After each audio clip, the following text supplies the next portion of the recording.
సొంత రాష్ట్రంలో కానీ పక్క రాష్ట్రంలో కానీ నీటి వివాదాలకు సంబంధించి పదే పదే చర్చలు జరుగుతున్నాయి. నేను ఈ వేదిక మీద నుంచి ఈ రాష్ట్రంలో ఉండి పక్క రాష్ట్రంలో రాజకీయ పార్టీలలో ఉన్న ప్రజాప్రతినిధులకు ఒక సూచన చేయదలుచుకున్నా, ఒక విజ్ఞప్తి చేయదలుచుకున్నా.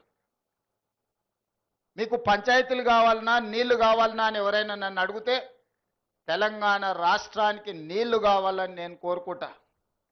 మీకు వివాదాలు కావాలన్నా, మీకు పరిష్కారం కావాలన్నా అంటే నేను పరిష్కారం కోరుకుంటా.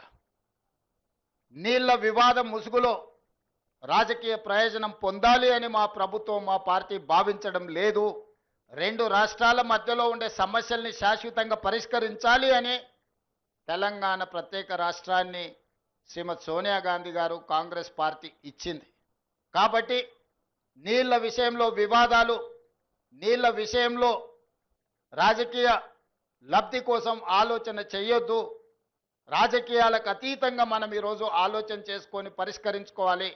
ఈ పరిష్కారాలకు చర్చలు ఒక్కటే